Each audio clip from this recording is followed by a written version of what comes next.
Today we're diving into a hot topic in the ISO and API world. Who owns customer satisfaction, sales or quality? Hi, my name is Miriam Boudreau and I'm with Miro Management Solutions. We have been helping companies certify to ISO or API standards. And if you're working under an ISO 9001, API Q1 or API Q2, you already know customer satisfaction is not optional. It is a requirement, and a big one. But while the standards tell us what we require to do, they don't always tell us who should do it or how. Let's clarify first where customer satisfaction actually lives in these standards. In ISO 9001:2015, it is found in Clause 9.1.2, Customer Satisfaction under Performance Evaluation. In API Q1 and Q2, it appears in Clause 6.2.1, Customer Satisfaction under Monitoring, Measurement, Analysis, and Improvement. The API requirements go even further. Clause 6.2.1 requires a documented procedure for monitoring customer satisfaction, something ISO does not require. It requires clear methods and frequency for obtaining feedback. It requires the use of KPIs and other performance indicators, and maintaining records of results. In short, this isn't just a checkbox, it is a formal, measurable process. If you just show a survey, well, it may fly by in ISO, but for API, not so much so. So let's go over the classic battle, sales versus quality. In practice, here's what happens. Sales might say, that is ISO stuff, so let quality do it. Quality will say, you talk to the customer, so you do it. Of course, we're talking just about the typical survey that everybody does. Both departments care about the customers, but neither want the administrative burden that comes with measuring satisfaction, especially if it involves sending manual surveys, creating Excel spreadsheets, creating charts or KPIs, and then answering the corrective actions manually, moving it from one person to the other, all these things which Web QMS can help you make it simpler. But why the finger pointing between sales and quality? Well, sales, especially outside sales, often was not involved in the ISO or API implementation, so they feel like outsiders to the process. This is what we see when people go for certification. They want to try to do the bare minimum at first, and so outside sales doesn't even get into the process. They just map and put in place, or you will say they just map and put guidelines for the processes that are contained after the first inquiry. So outside sales might not be involved there. Quality feels overwhelmed and often lacks direct access to customers. And leadership? Well, sometimes they treat customer satisfaction as just a compliance requirement, not a strategic performance indicator. So let's go in depth on what the standards really require. So this is what ISO 9001 says. ISO 9001 says monitor information relating to customer perception as to whether requirements have been met. API Q1 and Q2 say maintain a documented procedure to monitor customer satisfaction. And then it goes on to say, addressing frequency, methods, KPIs, and record keeping. Notice that neither standard mandates surveys or any other scores or a specific platform. They simply ask, are you capturing how customers feel about you? Are you using it to determine whether you're meeting their requirements? And are you doing anything about it?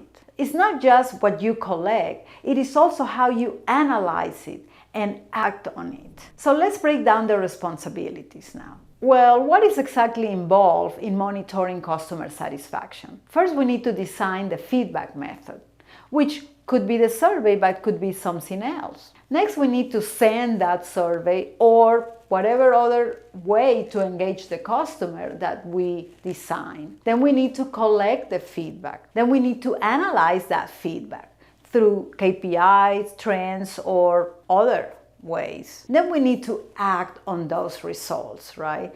Or maybe through CIPs, corrective actions, or other improvement plans. And then finally, we close the loops by communicating back, maybe with the customer, if it was a true complaint or if there's a need to reach out to them. This isn't obviously a one-person job, right? If you want to do it right, because if you don't want to do it right, yeah, sure, I'm in charge. I'll press the button to send the surveys and then I don't do anything about it.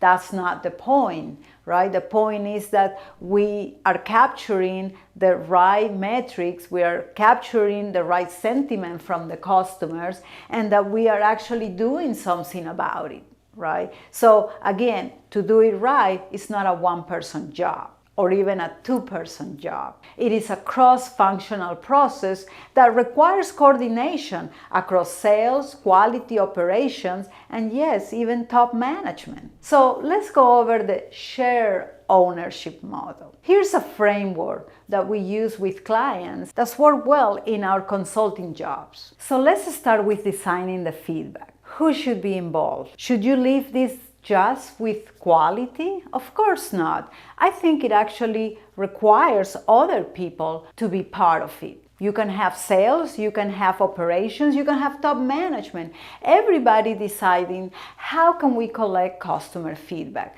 Service may be part of it, but it could also be other things. It could also be sales visiting the customer sometimes, or it could also be industry reports. If you operate, let's say, building vacuum cleaners or manufacturing vacuum cleaners, maybe you could grab consumer reports, and they often compare brands, they compare manufacturers, and they compare what people are thinking about this when using these products. So right there is a clear example of what you can use to see how you stand against your competitors and what your customers think of you, instead of going and doing specific surveys, right? So you guys can put your heads together and actually think of all the methods that are applicable to your product, your service, and that actually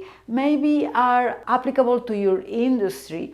Because a survey might be very good for a certain industry, like when you go on a plane and at the end of your trip you get a survey.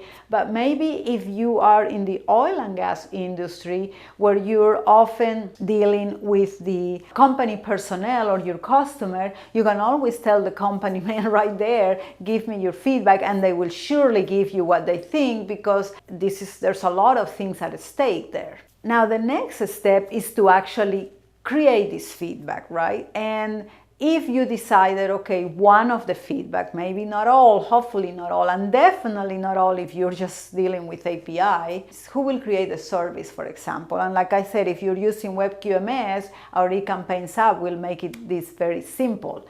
But for sales could be part of it. I mean, this is a very easy tool, but they may know what questions to ask, right? And maybe top management could also help, but this is where you can involve maybe marketing, because they have, the right lingo to talk. So different people could view these survey questions from different angles. Even document control might help, just to make sure that we are saying things the right way. Now, who will send this?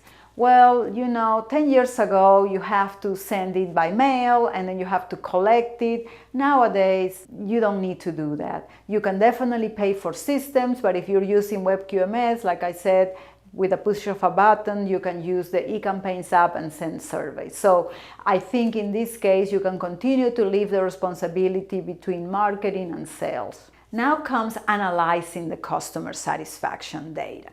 So whether you're going by industry reports, whether you're going by surveys, or whether you're going by other ways of collecting this information, I think quality has an edge. They are very good at analyzing data, they are very good at statistics, and so they definitely should participate on it. Now, of course, they might be the ones helping with the charts, but again, if you're using Web QMS and you have the eCampaigns app and customer satisfaction, those charts are going to be created immediately, so there's not extra work or extra moving of data. But who should be analyzing it should also be sales and top management. And of course, operations should also have a look at these numbers because they are the ones building the product or providing the service that you are trying to gauge. And next comes the who should address the issues, right? Like if you found survey with a review of 2 instead of a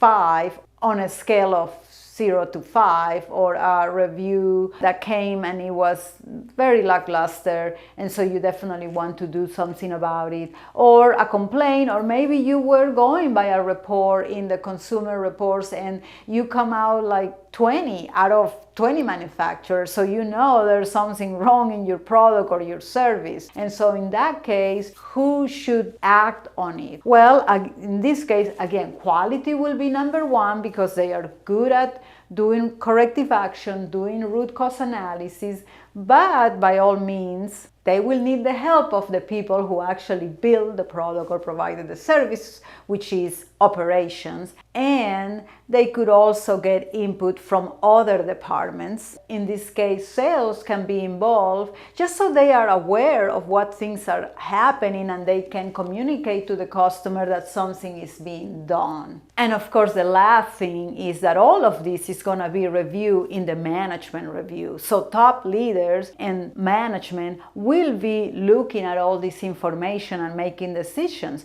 Do we need more machines, more people? Do we need to change something in the shop floor? What do we need to do to recover from any feedback that is not up to par or what we are looking for or what we were hoping for? So there you have it. This kind of breakdown spreads the responsibility, reduces friction, and leads to better decision and a really good customer satisfaction program because everyone now has a stake on this outcome. So if you want to shift from who is responsible mindset to how can we work together model, here is what you need. First, clear documentation of who does what. So in this case, I really side strongly with API in that a procedure is not just beneficial, but is essential. Remember, ISO does not require a procedure, API does. I think a procedure is beneficial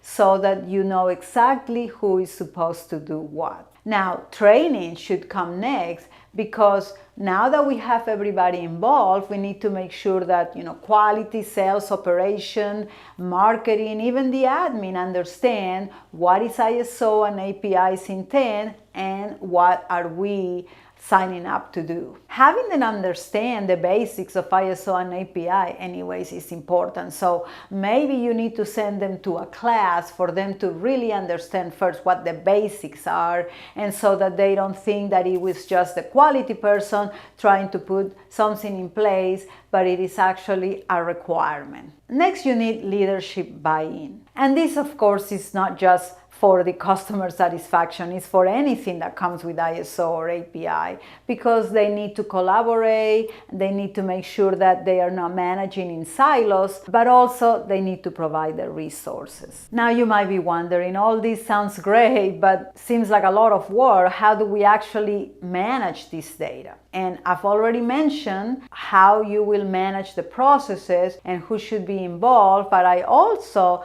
mentioned the apps that we have on our Web QMS software that can easily make all of these very manageable. The customer satisfaction app showing all your customers who you have surveyed, what their scores were, and the eCampaigns app where you can actually create the surveys, send the surveys, tabulate the surveys all automatically, and the charts get created also. That's where our Web QMS software makes a huge difference. With our customer satisfaction app, you can easily record, track, and analyze customer feedback, whether it's a compliment or a complaint. The app routes complaints through a formal corrective action workflow, ensuring nothing slips through the cracks. Even better, it connects with other apps like eCampaigns to manage survey distribution and track responses, and even chart them. It is the NCR app to handle product or service non-conformances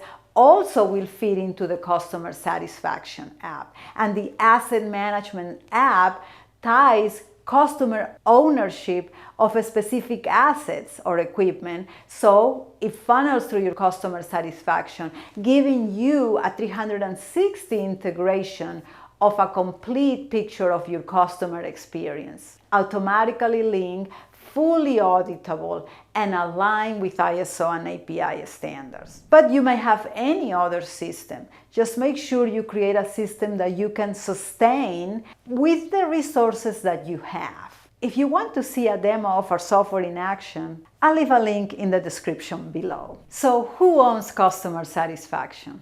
Well, as you saw it, or as you heard it, everyone. Quality, sales, operation, and management all have a role to play. If you're relying on just one department to handle it all, then your system might be compliant, but it's probably not effective.